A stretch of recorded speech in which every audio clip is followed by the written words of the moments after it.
Welcome to J&D Outdoors, brought to you by J&D Outfitters, Arkansas's premier crappie and walleye guide service. Fully committed outfitters, making piles and leaving smiles, located in Carlisle, Arkansas. Power Crappie, home of Todd Huckabee rods. Charlie Brewer Slider Company, over 50 years in the business. Power Brakes, better boat control, more fish. Redneck Rubber, beaver bottom baits. Beat Down Outdoor Products. Mad Fishing, family owned, quality products. Pro Guide batteries, all day staying power. Grenada Lake Tackle Company, some of the finest jig heads on the market. Purpose Built Optics, optics built with a purpose in mind. Carter Cove Bait and More, live bait and tackle, located Lake Nimrod. J.B. Langley, some of the finest apparel out there. And a very special thanks to Freedom Dent. Stay tuned, guys. We're going to have a great time.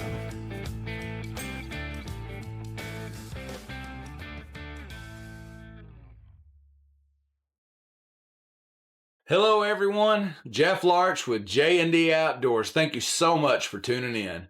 Guys, we're going to rewind back to last year in 2023, early bow season this week. We're going to show you an Arkansas meat hunt.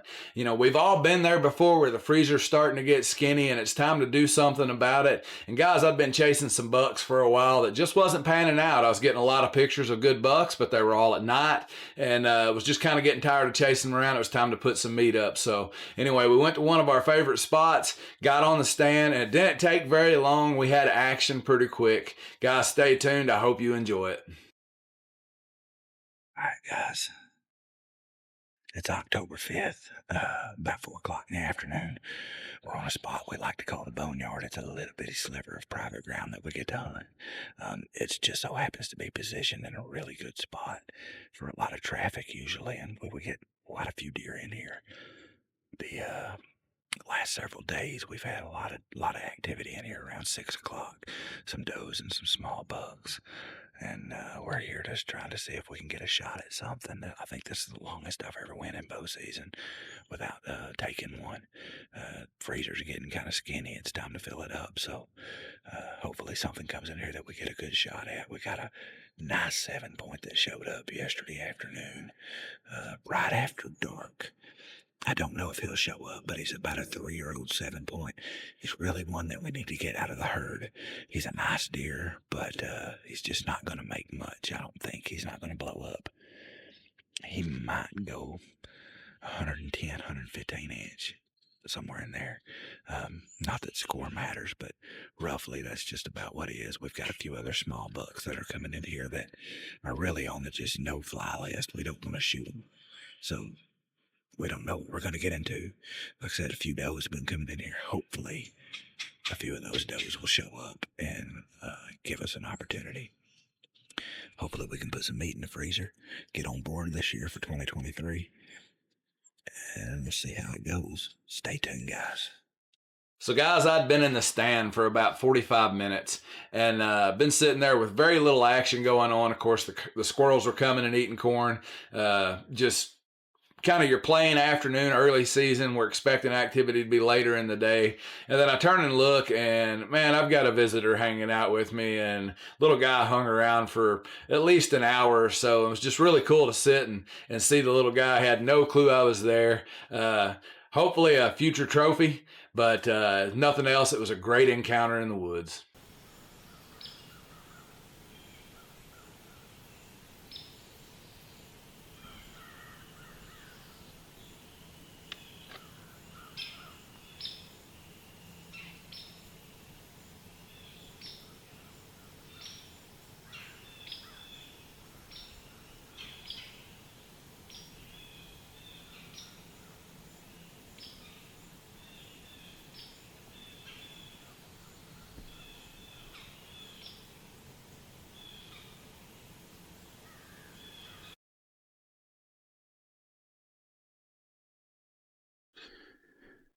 Well, after an hour or two of sitting, it looks like we might have some action.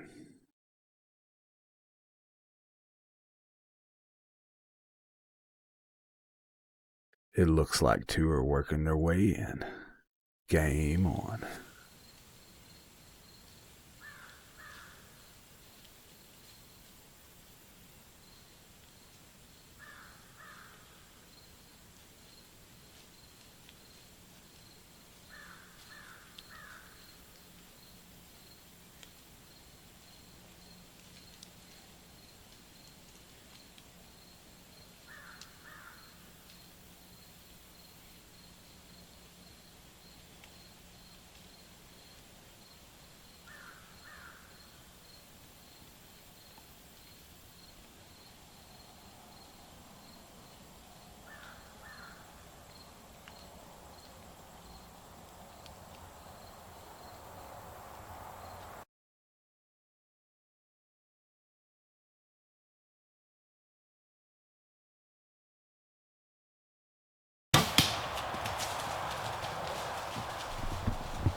Boom, baby. First deer of the year. I'm pretty sure I smoked her. Didn't get a pass through, but 2-inch cut rage, quartering away, low like that. I'll have to look at the replay, but I'm pretty sure I just stroked that joker. Uh-oh, we done found our mark. Let's see if we can find her. All right, guys, I was able to get Dad to come in here and help me do a recovery on this. Went home, looked at the footage. It looked really good hit. Think I heard her crash. Anyway, we got a car coming by here, but got down. I can see where she kicked out here on the ground. Got pretty good hair right here. And, a cut on contact broadhead will absolutely leave some hair right on the ground. We're going to get on to tracking. I know about what direction she went. We're going to go up here and see if we can't find some blood and just kind of go from there. So come along with it and let's see what we can find.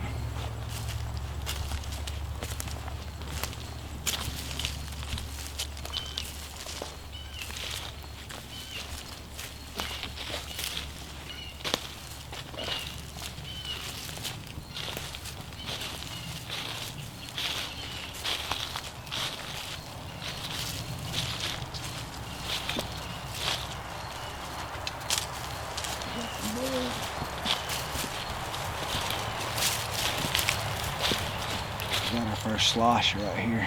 This blood, depending on what direction it's splattered, you can tell what direction these animals went. And you can tell by looking that this is all splattered this direction. We can also see disturbances in the leaves going up through there. It tells us where she went. So we're just gonna keep rolling. We got a little more blood here. A little more blood here. A little more right here at this tree. Some good blood right here. Some good blood in here.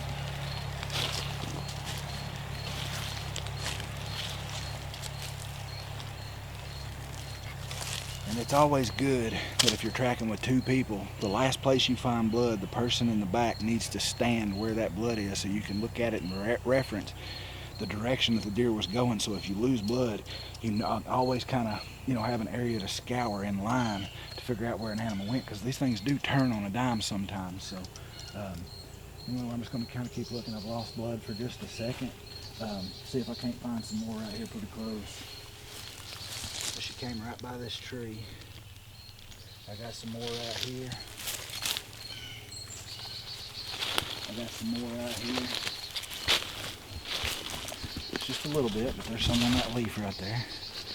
We got some going up through here. We got a little more right here. Got some more right here. More right here. More right here. Here. She's really starting to open up now that the chest cavity's had a chance to fill with blood. She's really starting to put a lot out now. I don't expect that she went far. Like I said, I'm pretty sure I heard her pile up. So anyway, we got quite a bit right here. If you come through, got a bunch splattered here. And anyway, we're gonna keep trailing. Got some right here under my feet. Got a good bit right here, quite a bit right here, quite a bit right here. You can see how it's starting to get really rich colored. We know that that's heart blood, and we can see there's a trail that goes through here. And I'm following this trail up. I'm still on blood here. On blood to right here. And my deer is laying up there on top of the hill. And in all actuality, she maybe went 85 yards, something like that. But let's go up here and take a look at her.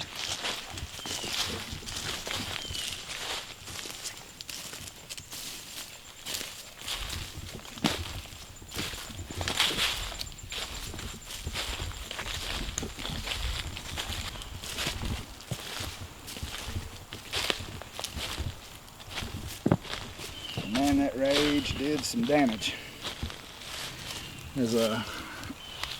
Unfortunately, it is a little bit gory, guys, but this is the reality of hunting.